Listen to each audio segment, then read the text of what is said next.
In this video, you're going to learn about using adjustment layers in Photoshop.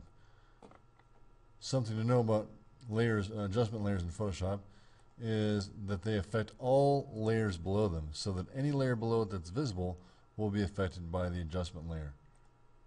Parts of the adjustment layer can be masked to keep areas below unaffected. So if you want some parts of the image to be affected by the layer mask, then other parts won't be. You can use a mask to create that area. Finally, adjustment layers can always be adjusted if you do not flatten the image and maintain PSD file format.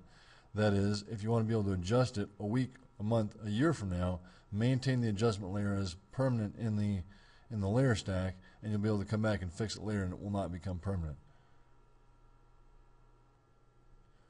Well, let's take a look at a couple of examples. In this case, we've got a photograph of a dog, and some of the areas of black and whites may be obscured, and we may want to reveal more detail in some of the darker areas.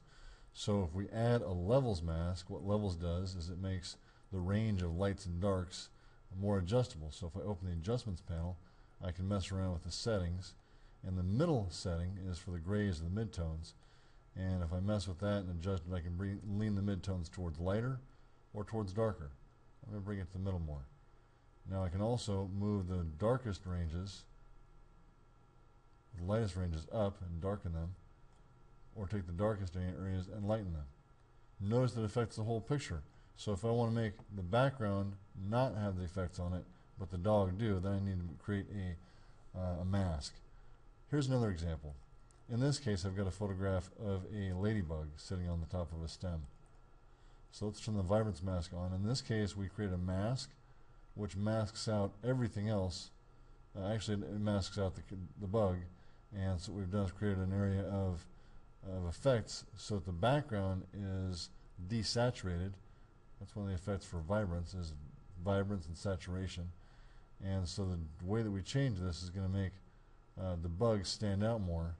So the more saturation, the less emphasized the bug is, and the more I desaturate it, the more emphasized the bug is. And that brings our eye right into place on the bug. There are just a few steps to creating adjustment layers. Start by choosing the topmost layer you'd like to set the effects to. Second, create a new adjustment layer. This can be done from the Layers panel, from the Adjustments panel, or from the Layers panel. Finally, you'll get a dialog box to ask you to approve the new adjustment layer. Just press OK. Then adjust the settings in the Adjustments panel. Let's take a look and see how it's done. Let's start with the levels mask on the image of the dog. Now my goal here is to reduce the contrast between some of the areas of the dog so that it can be more easily read visually. So we can choose layer and new adjustment layer and levels. Another approach would be to go to the adjustments adjustments panel, and from the menu here choose levels, and finally we can go to the layers and choose adjustment mask here and go levels. So there it is.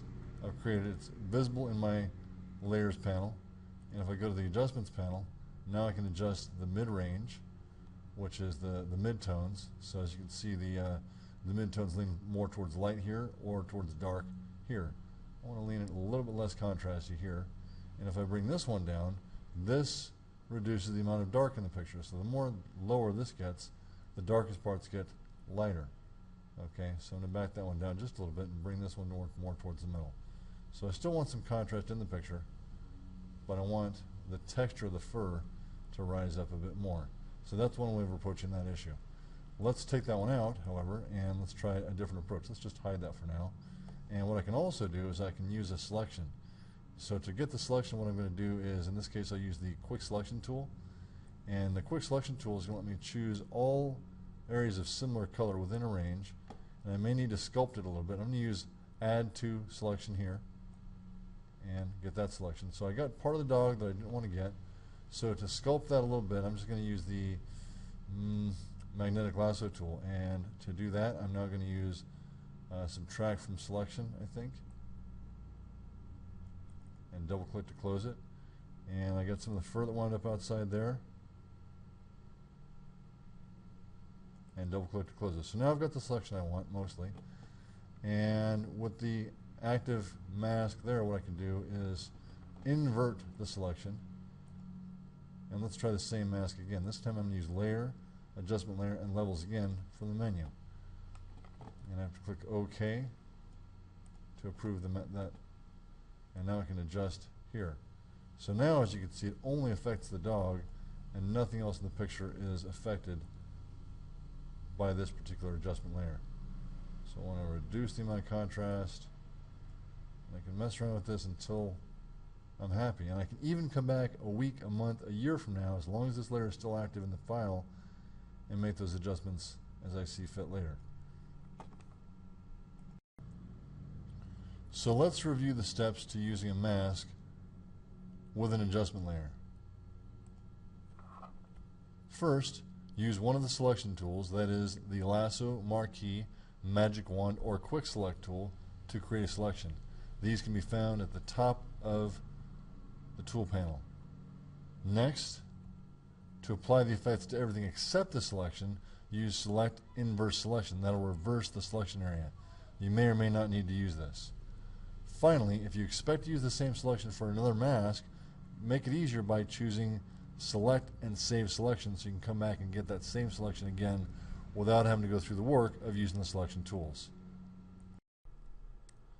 So as you can see in this picture of the dog, we've used a mask with the levels mask, the levels layer adjustment, and you can see that attached to this layer there's a mask visible, and the black area of the mask is the part that's not affected on the layers below, and the white area is the area that is affected. So let's apply this to the ladybug, and let's zoom in to make the selection, and I'm going to start by using the quick selection tool, and this just lets me paint a selection as I see fit. And I'm going to create the selection. As you can see, I've created some areas outside, so I'm going to adjust my selection using the magnetic lasso tool, and I'm going to set this up here in the options panel to subtract from selection.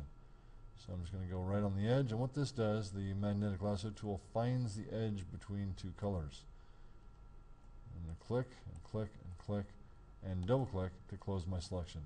So I'm pretty happy with that. I got most of the bugs selected effectively, and now I'm going to zoom out.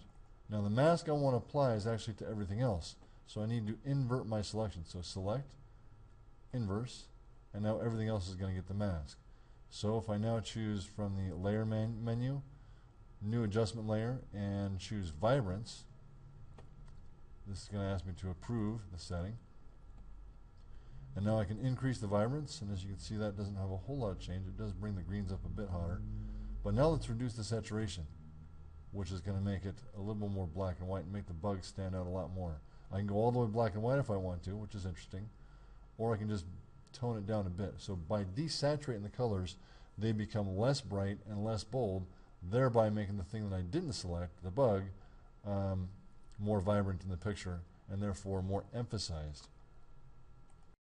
So a couple things worth pointing out include the fact that you can always add more adjustment layers on top of each other, and it's a good idea to just try these out, because half the time I'm not really sure what they all do, but if I get in there and mess around with them, I might learn something new. So the channel mixers work with colors, photo filters deal with photo adjustments for colors usually, black and white changes the whole thing to black and white, color balance, hue and saturation, vibrance. These two are very similar, but hue and saturation has more specific controls.